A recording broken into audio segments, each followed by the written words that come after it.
noite, meus irmãos. Boa noite, Boa noite, Nivaldo. Célia. Boa noite a todos.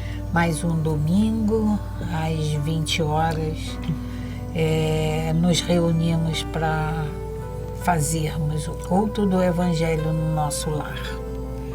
Esse culto que temos que ter por hábito sincero de realizarmos. É a oportunidade que nós temos de higienizar a nossa casa, o nosso interior, de chegarmos pertinho ao nosso Mestre Jesus.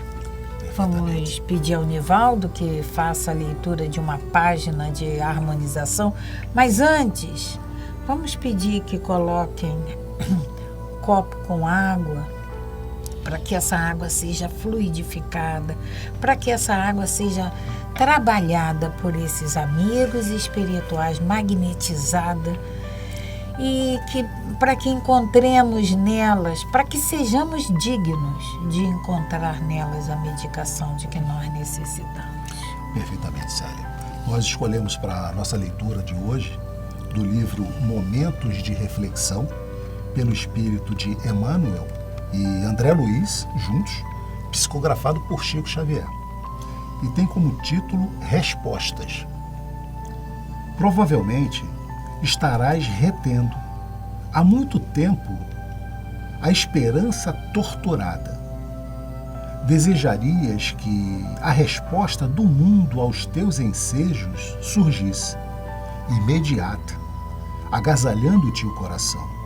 Entretanto, que paz desfrutaria do triunfo aparente dos próprios sonhos, sem resgatares os débitos que te encadeiam no problema e as dificuldades. É exatamente isso, né, Célia? A gente normalmente cobra respostas, a gente quer respostas, a gente quer soluções nas nossas vidas. Mas tudo no tempo de Deus. É tudo no tempo do aprendizado, no tempo em que a gente está preparado para receber essas respostas. Não é quando a gente quer. Como a gente sempre fala, o telefone é de lá para cá. Então, as respostas divinas, a gente tem que fazer a nossa parte e aguardar que no momento oportuno, no momento adequado, nós vamos ter essas respostas, nós vamos ter essas soluções para os nossos problemas. Cabe para nós estarmos atentos para fazermos a nossa parte. Isso é que nos importa. Conforme você ia lendo, nós estamos aqui reencarnados porque necessitamos estarmos aqui. Ninguém está aqui por engano. Não tem. Então, tudo que nós estamos passando, todas essas respostas que nós queremos e ainda não temos, nós temos que ter uma coisinha simples: resignação.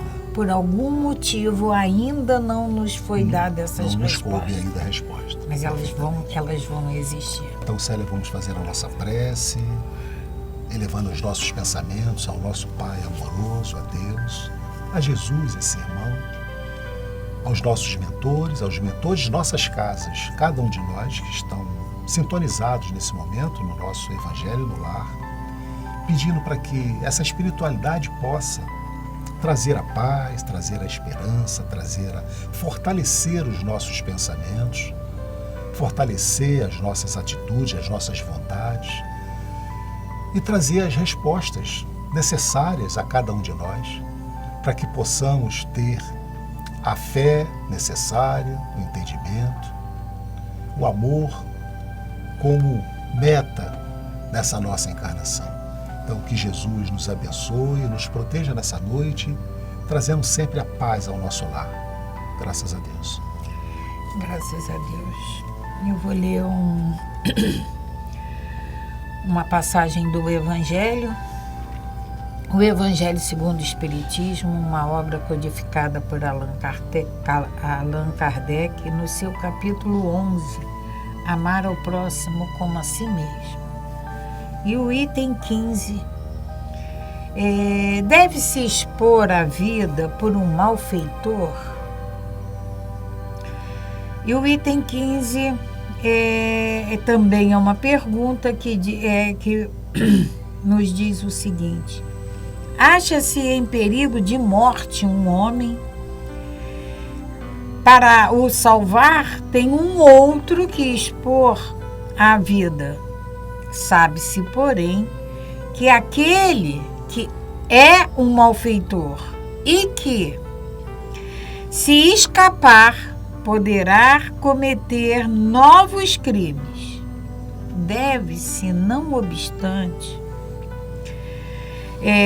se o segundo arriscar-se por salvá-lo? E a resposta de Lamennais em Paris em 1862 diz o seguinte: questão muito grave é esta e que naturalmente se pode apresentar ao espírito. Responderei na conformidade do meu adiantamento moral, pois o que de que se trata é de saber se deve expor a vida mesmo por um malfeitor. O devotamento é cego. Socorre-se um inimigo.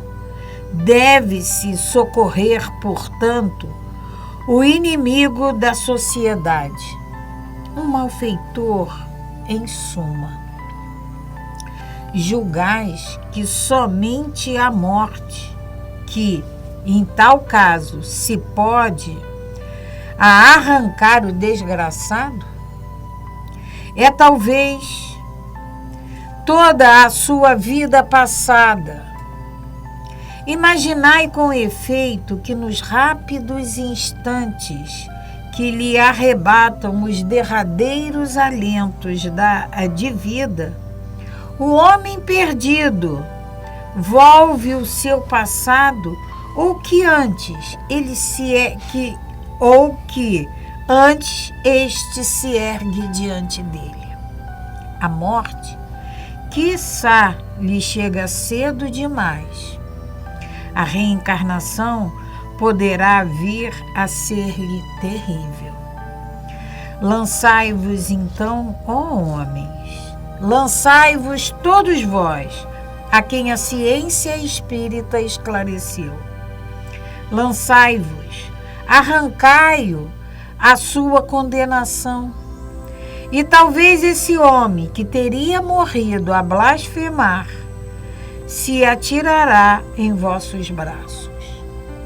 Todavia, não tendes que indagar se o fará ou não. Socorrei-o. Socorrei-o, portanto. Salvando-o, obedeceis a voz do coração que vos diz: pode salvá-lo? Salva. Então, a gente quando se depara com um tema desse exemplo, que um malfeitor deixa morrer. É polêmico, né, Célia? Até hoje deixa morrer, porque assim a gente fica livre. Mas não é. A morte, a doutrina espírita já nos disse que a morte não termina com tudo. A morte é só uma passagem, é só uma porta que todos nós vamos ter que passar. E nesse caso, nesse exemplo de um malfeitor que está em perigo, podendo fazer essa passagem, se nós devemos ou não salvá-lo. E Lamennais nos diz que se a gente pode, vamos salvar. Nós temos que pensar que, acima de tudo, é um irmão nosso, criado com o mesmo amor, com o mesmo carinho que nós fomos criados, que é tão amado quanto. Essa fala de Lamennais, né, traz exatamente o ensinamento de Jesus, né? Fazer ao próximo tudo aquilo que nós gostaríamos que ele nos fizesse. Se nós estivéssemos numa inversão de situação, nós gostaríamos de ser socorridos. Então, por que não socorrer? mesmo nessa situação que ele coloca para nós, né? Porque esse homem que está em perigo é um homem mau.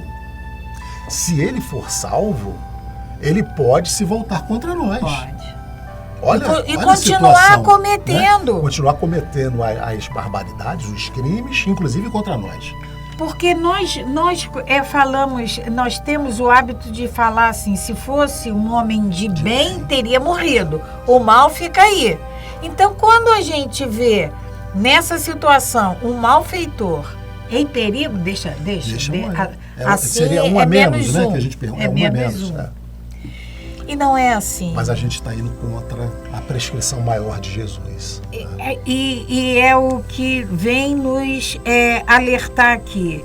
Se nós, o que a doutrina espírita nos esclarece é que se nós podemos salvar, que vamos salvar. Isso vale, né, Célio? Estamos no Evangelho no Lar. Aquele irmão que a gente observa que está em perigo ou que está num caminho errado, nós temos que alertá-lo. Nós temos que ajudar, independente do que isso possa acontecer, do que ele possa dizer para nós. É atitude análoga aqui. Né? Nós estamos trazendo para a nossa família agora, para a nossa família consanguínea ou a família universal. Vamos ajudar os nossos colegas de trabalho, vamos socorrer aos nossos vizinhos e principalmente na nossa família consanguínea. Tem um texto aqui que para mim é muito sério. O devotamento é cego. O devotamento não vai levar, pesar mais para uma determinada situação ou menos. Ele é cego. É igual aquele prato lá da nossa justiça, aquela imagem que nós temos da nossa justiça, por isso ela tem uma venda. E os pratos estão balanceados, né? Estão equilibrados. Ela não pende não deveria pender nem para um lado nem para o outro. Assim é o devotamento. O devotamento é cego. Então, agradecemos, Mestre Jesus, por mais esses momentos de podermos realizar o culto do Evangelho no nosso lar. Te pedindo, Mestre, que a Tua luz penetre todos os cômodos dos nossos lares, trazendo para todos nós, Mestre, essa paz, essa alegria, essa fraternidade que precisamos ter uns com os outros, nesse pequeno grupo que Tu nos deste de convivência. A nossa gratidão por tudo isso. Graças a Deus. Graças a Deus. Paz e bem, paz e luz. Paz, muita